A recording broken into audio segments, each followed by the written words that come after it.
Assalamualaikum warahmatullahi wabarakatuh. Alhamdulillahirrahmanirrahim. Kita panjatkan puja dan puji syukur kita kehadirat Allah Subhanahu wa Ta'ala, karena atas limpahan rahmatnya kita masih diberikan kesehatan, kita masih diberikan kemampuan untuk tetap bisa mengikuti kegiatan perkuliahan. Salawat serta salam kita haturkan kepada junjungan kita baginda Nabi besar Muhammad Sallallahu Alaihi Wasallam dan para sahabatnya. Pada pertemuan kali ini kita akan membahas referensi dalam penulisan karya ilmiah atau dalam penulisan karya tulis ilmiah. Nah, sebelum kita melanjutkan pada materi yang sekarang ini, kita sudah pernah membahas tentang pengertian apa yang dimaksud dengan karya ilmiah, setelah itu fungsi dan bentuk karya ilmiah, dan selanjutnya kita akan membahas tentang referensi. Ya, kita pahami apa yang dimaksud dengan referensi. Ya, referensi di situ adalah sumber atau acuan. Ya, kita lanjut pada materinya. Ya, sumber atau acuan atau landasan atau rujukan. Ya, secara bahasa referensi adalah acuan atau sumber.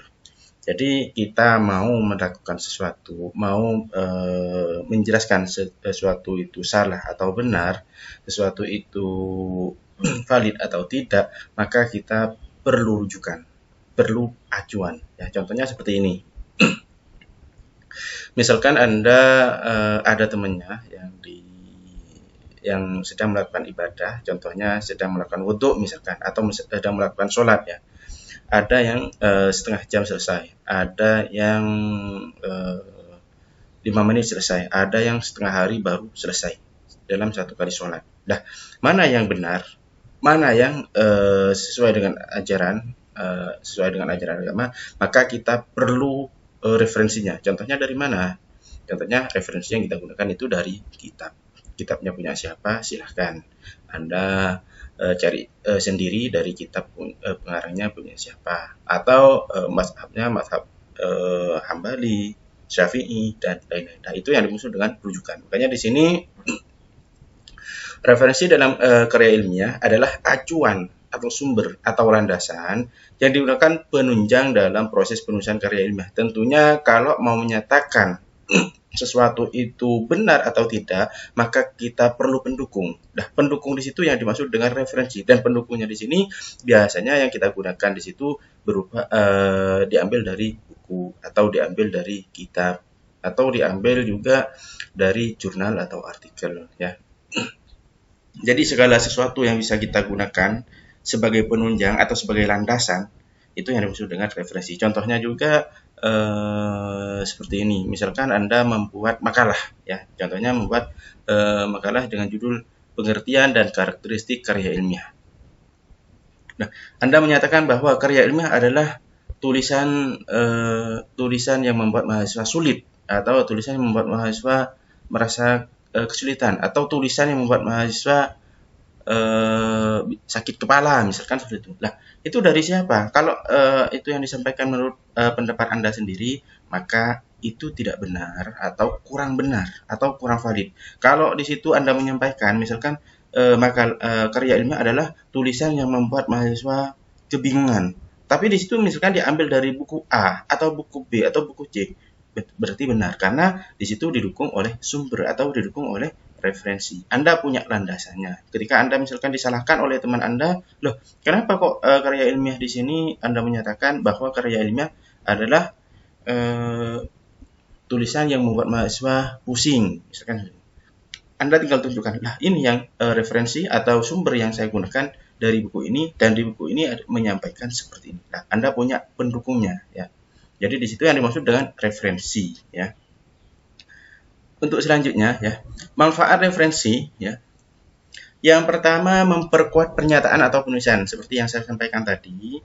Kalau misalkan Anda menyampaikan bahwa karya ilmiah adalah tulisan yang membuat mahasiswa pusing ya.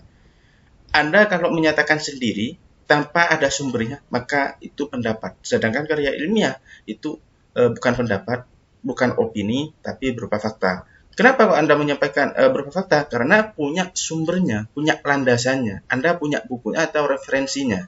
referensi bisa diambil dari buku, bisa diambil dari kitab, bisa diambil dari jurnal, artikel, dan lain-lain. Nah, itu yang dimaksud dengan memperkuat pernyataan. Anda menyatakan misalkan berbeda dengan teman Anda, tapi Anda punya sumbernya, maka itu dapat memperkuat pernyataan Anda. Jadi berbeda lagi kalau misalkan Anda tidak punya sumbernya atau tidak punya bukunya, ya. Contohnya cinta seperti ini, cinta membuat kita bahagia.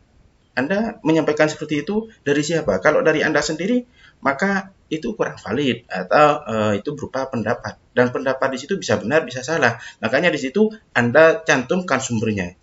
Cinta membuat kita bahagia. Sumbernya dari siapa? Misalkan dari buku Fajri tahun 2016 halaman 13, misalkan seperti itu. Nah, kalau Anda mencantumkan sumbernya seperti itu, maka Anda ambilnya mungkin dari buku punya saya atau mungkin diambil dari jurnal punya saya, seperti itu. Yang kedua, menghindari plagiasi, ya. Jadi ketika Anda ambil misalkan seperti yang saya sampaikan tadi, cinta membuat kita bahagia, ya. Nah, di situ kebetulan sama dengan karangannya punyanya orang lain. Dan ketika dicek, ternyata Anda setelah dicek plagiat, ternyata punya Anda itu sama dengan karangan punya orang lain. Maka Anda di situ termasuk plagiat atau ngambil hak milik orang lain. Ngambil punya milik orang lain dipakai untuk Anda. Tapi kalau Anda mencantumkan sumbernya, misalkan menggunakan footnote, menggunakan menggunakan kutipan. Kalau kutipan seperti tadi, cinta membuat kita bahagia. Cinta adalah membuat manusia bahagia, misalkan. Jadi di belakangnya ditulis, misalkan diambil dari bukunya Fajri, misalkan saya ambil lagi Fajri 2016. Kalau ada halaman ditambah lagi halaman 13 dan seterusnya. Nah, jadi kalau Anda mencantumkan sumbernya, maka di situ bukan plagiat lagi, tapi Anda namanya mengutip atau Anda beracuan atau bersumber dari buku A atau buku B atau dari jurnal A atau jurnal B dan lain-lain. Jadi di situ menghindari plagiat, ya. Yang ketiga, mengetahui sumber referensi yang digunakan dalam membuat karya ilmiah. Tentunya kalau Anda mencantumkan referensi di dalam penulisan karya ilmiah, contohnya Anda membuat makalah, Anda mencantumkan ada daftar pustaka atau ada kutipan. Nah, kita lihat daftar pustakanya. Kalau Anda membuat makalah, ternyata daftar pustakanya ada 10. Maka orang lain membaca makalah Anda sudah paham karena apa? Maksudnya di situ Anda sudah pernah membaca dari beberapa referensi, dari beberapa sumber, dari beberapa daftar pustaka. Jadi kalau daftar pustakanya ada 10, maka orang sudah melihat memahami Anda, berarti Anda di situ sudah membaca buku atau sumber yang ada di daftar pustaka. Jadi kalau misalkan saya ngoreksi punya Anda membuat makalah, terus sumbernya di situ daftar pustakanya ada 2, berarti saya sudah paham Anda di situ sudah membaca 2 sumber. Gitu. Ya. Jadi untuk mengetahui sumber referensi yang digunakan dalam pembuatan karya ilmiah, cukup lihat daftar pustakanya, dilihat di situ ada berapa, misalkan ada 3, berarti Anda dalam membuat karya ilmiah cuma menggunakan 3 sumber. Ya. Saya sarankan kalau membuat karya ilmiah seperti makalah dan lain-lain, kalau makalah minimal 3, ya, 3 sumber. Karena apa? Kalau misalkan satu, sumber 1 menyatakan cinta adalah membosankan. Yang kedua, sumber B, cinta adalah membahagiakan. Nah, kalau ada yang bilang membosankan, yang kedua membahagiakan, Anda mau ikut yang mana? Nah, ini masih kebingungan. Kalau Anda minimal 3, maka lihat lagi yang sumber ketiga. Misalkan sumber ketiganya cinta adalah membuat bahagia, maka ambil yang paling banyak. Jadi voting di situ yang paling banyak itu menyatakan apa? Apakah menyatakan bahagia atau membosankan? Nah, di situ, ya. Jadi minimal usahakan 3 kalau membuat makalah. Tapi saya sarankan sebagai mahasiswa minimal ya 10, ya. Untuk yang selanjutnya, memberikan penghargaan secara intelektual terhadap pemilik sumber referensi. Nah, misalkan saya membuat buku atau saya membuat jurnal, dan ketika Anda membuat makalah, Anda mengutip atau bersumber dari buku saya atau referensi saya, maka secara intelektual Anda itu Anda karena mengutip dari karya ilmiah saya, maka otomatis saya ada penghargaan tersendiri dari makalah Anda, dari pembuatan Anda. Secara kalau dosen di situ kita lihat di Google Scholar, ya. Nah, di situ misalkan ada 8 yang mengutip, maka nilainya tambah tinggi. Dosen yang membuat karya ilmiah di situ berarti ada penghargaan tersendiri. Jadi terangkat nilainya. Nah, seperti itu ya. Jadi saya misalkan membuat jurnal tentang karya ilmiah. Nah, di situ Anda ketika membuat makalah, Anda mengutip dari saya, tambah banyak yang mengutip, maka penghargaan bagi saya di situ akan tambah tinggi atau tambah bagus. Ya, di situ. Bentuk yang selanjutnya itu menunjukkan apa saja yang telah dibaca. Ya, hampir sama dengan yang ketiga di sini. Jadi saya ingin mengetahui Anda dalam membuat makalah sudah pernah baca berapa referensi, maka cukup saya lihat di daftar pustaka. Berarti kalau daftar pustakanya ada 5, berarti Anda sudah pernah membaca 5 referensi. Seperti itu. Untuk yang selanjutnya ya, ada 3 cara penulisan referensi ya. Yang pertama itu kutipan, yang kedua catatan kaki footnote, yang ketiga bibliografi atau daftar pustaka. Nah, yang pertama kita bahas kutipan. Nah, biasanya kutipan di sini bisa berada di awal kalimat atau akhir kalimat. Kalau di awal kalimat biasanya, contohnya misalkan diambil dari buku punya saya. Misalkan Fajri 2016, Fajri buka kurung 2016. Kalau ada halaman dilengkapi titik 2 halaman 16 tutup kurung menyampaikan bahwa karya ilmiah adalah titik. Nah, itu kalau berada di awal kalimat. Jadi Fajri itu di luar buka kurung ya. Di luar Fajri, setelah itu buka kurung tahun berapa? Misalkan 2016. Kalau ada halaman lengkapi dengan halaman, kalau tidak ada halaman langsung tutup kurung. Setelah itu menyatakan. Ya. Kalau yang di akhir kalimat biasanya tulisan Fajri di situ ada di dalam kurung. Ya. Jadi seperti tulisan footnote di sini. Ini ya, di sini maksudnya yang nomor 2 tulisan footnote itu kan buka kurung tutup kurung. Jadi ketika ada penjelasan, misalkan catatan kaki adalah titik, Anda ambil dari bukunya Fajri, maka buka kurung Fajri, 2016 titik 2 kalau ada halaman, kalau tidak ada halaman langsung tutup kurung. Itu kalau berada di akhir kalimat. Kalau berada di awal kalimat biasanya tulisan pengarangnya di situ ada di luar buka kurung tutup kurung. Tapi kalau di akhir kalimat biasanya dan pada umumnya di situ nama pengarang ya, misalkan saya pengarangnya Fajri itu berada di dalam buka kurung tutup kurung. Jadi bedanya kalau di awal kalimat langsung Fajri buka kurung 2016 tutup kurung menyampaikan bahwa titik-titik. Kalau berada di akhir kalimat, biasanya titik-titik, misalkan cinta adalah membosankan. Menurut siapa? Kalau menurut Fajri, maka buka kurung Fajri, 2016, tahun buku atau tahun jurnal yang Anda kutip, 2016. Setelah itu, kalau ada halaman, kasih halaman. Kalau tidak ada halaman, langsung tutup kurung. Di situ ya. Kalau yang catatan kaki ada di pembahasan di slide, di pembahasan di satunya ya, sudah saya buat videonya. Ya. Bibliografi juga ada penjelasan juga. Ya. Jadi ada cara penulisan bibliografi, contohnya penulisan daftar pustaka, contohnya di awal ya, jadi paling atas di situ sesuai huruf abjad, jadi A, B, C, D sampai dengan Z. Jadi kalau pengarangnya Abdul dengan Zainul, maka Zainul itu di paling bawah, kalau Abdul itu paling atas. Ya. Ada juga kalau lebih dari 1 baris, jangan sampai lurus. Ini kebalikannya dari penulisan paragraf. Ya, penulisan penulisan paragraf. Kalau paragraf itu kan yang pertama tulisannya agak masuk, setelah itu kalau lebih dari 1 baris itu agak keluar. Tapi kalau daftar pustaka berbeda, ini agak keluar dulu, paling pinggir dulu, setelah itu kalau lebih dari 1 baris, contohnya yang nomor 3, bibliografi atau daftar pustaka atau daftar rujukan. Lah, daftar rujukan di sini agak ke tengah, agak masuk. Kedua, ketiga, keempat, dan seterusnya itu agak masuk. Yang agak keluar itu cuma paling atas, baris paling atas. Di situ ya.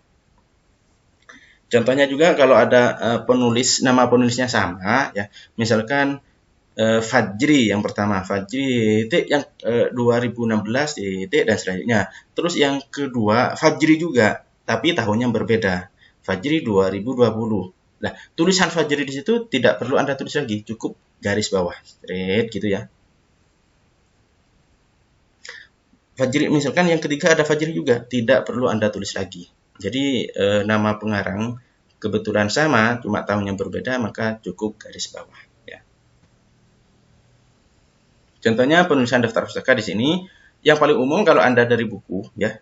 Kalau Anda ambil dari buku, maka yang pertama nama penulis. Setelah itu tahun, judul, tempat terbit, nama penerbit. Nama penulis titik, setelah itu tahun titik, setelah itu judul titik. Nah, kalau buku biasanya judul di sini dicetak miring ya.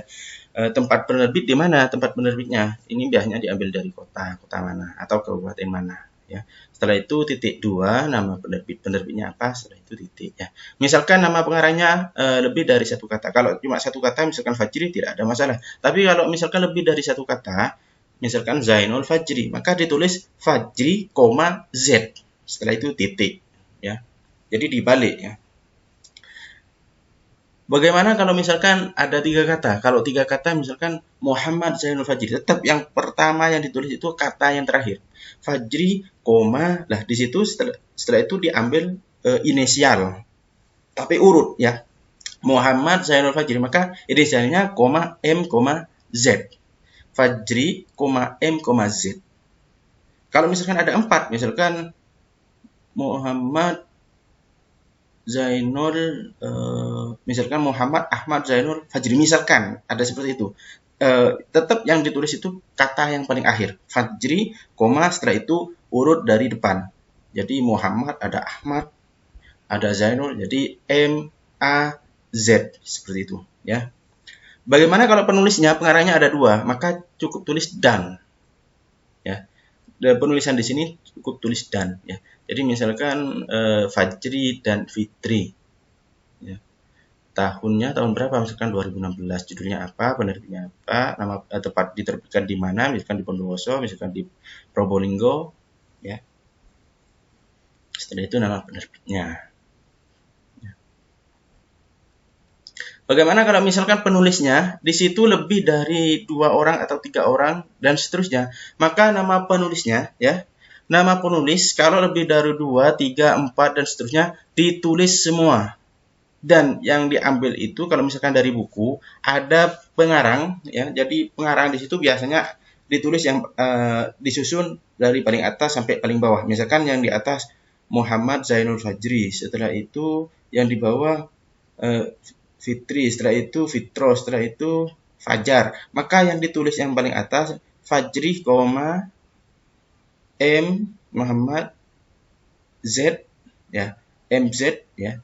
Fajri, M, Z, titik. Setelah itu nama yang kedua, urutan yang kedua. Setelah itu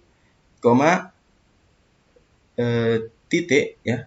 Setelah itu urutan yang ketiga dan seterusnya ya. Jadi ditulis semua kecuali penulis kalau Anda ambil dari buku, Anda menuliskan di kutipan. Nah, di sini di kutipan. Kalau misalkan lebih kalau satu orang biasanya Fajri dalam kurung ya, Fajri dalam kurung 2016 menyatakan bahwa itu kalau satu orang. Kalau 2 orang Fajri dan Fitri 2000 dalam kurung 2016 tutup kurung menyampaikan bahwa. Kalau lebih dari 3 orang ya, minimal ada 3 orang, maka Fajri DKK atau et al ya, et alie atau DKK ya. Kalau di dalam bahasa Indonesia biasanya pakai dan kawan-kawan DKK. Jadi Fajri DKK itu minimal ada 3 pengarang. Jadi kalau bukunya di sini yang Anda gunakan pengarangnya ada 3, minimal ada 3, maka cukup diambil yang paling atas, nama yang paling atas Fajri, setelah itu DKK, setelah itu buka. Itu kalau berada di awal kalimat. Kalau berada di akhir kalimat kutipan ya, yang nomor 1 di sini kutipan, maka misalkan cinta adalah membosankan. Menurut siapa? Langsung Anda buka kurung Fajri DKK, 2016 tutup kurung titik. Seperti itu. Ya. Nah, ini cara penulisannya. Yang tadi yang saya sampaikan lagi, penulisan kutipan di sini. Antara kutipan dengan daftar pustaka, kalau di daftar pustaka nama pengarangnya harus ditulis semua meskipun ada 10 orang pengarang buku, misalkan Anda ambil dari buku atau dari jurnal, misalkan yang menulis jurnal itu ada 10, ada 3, ada 5, itu ditulis semua. Tapi kalau di dalam kutipan dibatasi kalau 3, minimal 3 langsung di KK. Tapi kalau cuma 2 atau 1 tidak usah di KK. Seperti itu ya. Nah, macam-macam referensi ya. Di sini ada buku, ada Permendikbud atau undang-undang. Anda bisa mencantumkan. Jadi kalau Anda mau menyampaikan tugas guru adalah titik-titik menurut apa? Misalkan Kemendikbud ya. Undang-Undang Dasar nomor, nah itu bisa dijadikan referensi, dijadikan acuan atau rujukan, ya. Bisa dijadikan acuan, contohnya artikel atau proposal penelitian, atau jurnal, ya, atau skripsi, tesis, disertasi, atau Anda makalah pidato, Anda ambil juga dari majalah atau surat kabar, atau diambil dari sumber lain. Nah, kalau misalkan di sini Anda ambil dari surat kabar, kalau yang surat kabar atau majalah itu tidak termasuk dalam penulisan karya tulis ilmiah. Karena salah satu karakteristik karya ilmiah, ya, salah satu karakteristik karya ilmiah itu ada sistematika penulisan, sedangkan majalah tidak ditentukan.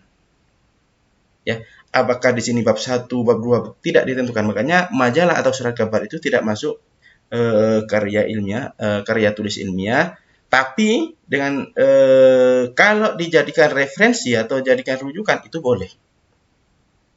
Tapi di situ tidak masuk karya tulis ilmiah. Kalau pembahasan yang sebelumnya bentuk-bentuk karya ilmiah di situ kecuali majalah, kecuali surat kabar. Karena di situ karakteristik karya ilmiah tidak ada karakteristiknya, tidak ada sistematika penulisannya yang baku ya di dalam penulisan surat kabar. Sehingga surat kabar di sini tidak masuk karya ilmiah. Cuma boleh dijadikan rujukan atau sumber. Misalkan Anda menyampaikan seperti ini. COVID-19 adalah titik-titik menurut Sindo ya, Sindo atau majalah Bromo 2020. Itu boleh Anda jadikan rujukan ya. Tidak masalah. Atau sumber lain atau sumber online ya. Misalkan di sini Anda ambil dari sumber online, maka Anda harus mencantumkan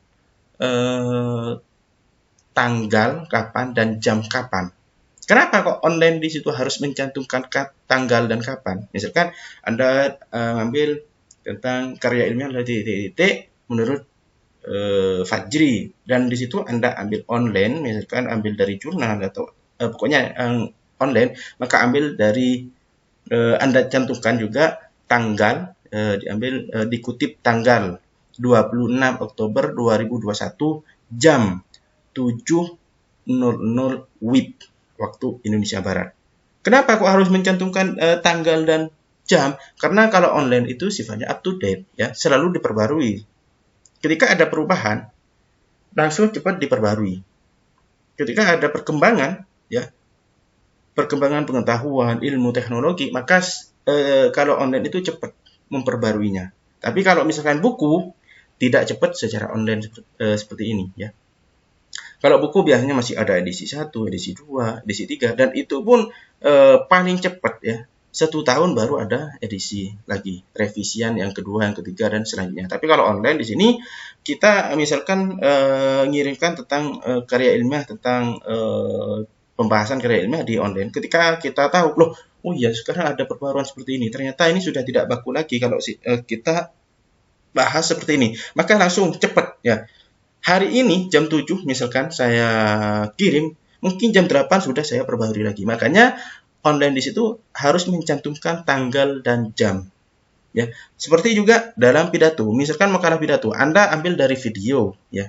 Misalkan Anda menyampaikan tentang karya ilmiah atau hal-hal yang lainnya, Anda ambil dari pidatonya, misalkan pidato kiai ya. Karena biasanya kiai itu dalam menyampaikan pidatonya dilengkapi dengan referensi. Apa referensinya? Biasanya dari Al-Quran, kitab ya, atau dari hadis ya. Nah, di situ Anda boleh mencantumkan dari video, tapi harus mencantumkan menit keberapa. Jadi kalau di dalam video di situ kan ada durasinya ya. Jadi menit keberapa yang menyampaikan bahwa karya ilmiah ini seperti ini, atau sholat yang baik ini seperti ini, menit keberapa itu harus dicantumkan. Itu kalau dari video atau dari rekaman ya situ. Boleh Anda juga referensinya diambil dari buku. Nah, yang paling penting saya sarankan Anda kalau misalkan membuat karya ilmiah, entah di situ membuat makalah, apalagi membuat skripsi, tesis atau disertasi atau penelitian yang lainnya, maka gunakan referensi jurnal atau artikel jurnal ilmiah. Ini yang ketiga ini ya, gunakan artikel atau jurnal. Kenapa kok saya sarankan jurnal? Karena jurnal di situ cepat perubahannya, ya, dan di situ sangat valid karena orang yang membuat jurnal itu tidak sembarangan, ya. Jadi ada langkah-langkahnya, ada metode-metodenya. Jadi kalau membuat artikel di sini tentunya yang pertama penelitiannya harus sudah selesai. Orang yang membuat jurnal, membuat artikel jurnal ilmiah, kalau penelitian belum selesai maka tidak bisa membuat artikel. Entah di situ penelitian teoritis ataupun penelitian apa. Insya Allah nanti pertemuan-pertemuan yang berikutnya kita akan membahas tentang pembuatan artikel jurnal ilmiah. Maka saran saya, Anda ambil dari artikel atau ambil dari artikel jurnal ilmiah. Ya, jadi kalau Anda membuat referensi, membuat karya ilmiah, gunakan sumber yang sangat valid. Yang pertama di situ berupa artikel jurnal ilmiah, karena di situ diterbitnya dalam 1 tahun itu minimal 1 kali, ya. Jadi misalkan seperti ini, saya membuat artikel, saya terbitkan pada tahun 2020 di bulan Maret. Setelah itu saya buat lagi, saya terbitkan lagi di bulan Juni. Setelah itu saya buat lagi di bulan Desember. Jadi dalam 1 tahun saya bisa mengeluarkan 3 kali. Itu kalau artikel jurnal ini. Tapi kalau buku ini prosesnya lama. Jadi ketika ada perubahan masih dalam tahapan menyusun ini, akhirnya lama. Tapi kalau artikel jurnal ilmiah ini cepat. Dan kita lihat kalau misalkan Anda mau cek berapa artikel dalam 1 tahun, tinggal Anda buka, tinggal Anda browsing ya, Google Scholar atau Google Cendekia, tinggal Anda ketik di situ. Dalam 1 tahun ada berapa artikel? Banyak di situ ya. Jadi kita carinya juga gampang, terus perubahannya atau perbaruannya itu cepat. Jadi gunakan artikel jurnalnya. Kalau bisa artikel di situ ambil yang artikel internasional. Kalau internasional biasanya artikelnya berupa bahasa Inggris semua, ya. Kalau artikel nasional di situ ada bahasa Inggris, ada bahasa Indonesia. Tapi kalau yang internasional khusus bahasa Inggris, ya, atau bahasa internasional. Mungkin itu saja pembahasan hari ini tentang referensi. Untuk materi-materi yang lainnya saya kasihkan tentang cara pembuatan daftar pustaka, ya. Bagaimana cara membuat daftar pustaka, bagaimana cara membuat kutipan di file, ya. Saya kirimkan file juga di pembelajaran, ya. Jadi silakan Anda pahami sendiri. Ketika nanti Anda mengalami kesulitan, silakan kita diskusikan, ya. Mungkin itu saja pertemuan hari ini. Kurang lebihnya saya mohon maaf. Wabillahi taufiq wal hidayah. Wassalamualaikum warahmatullahi wabarakatuh.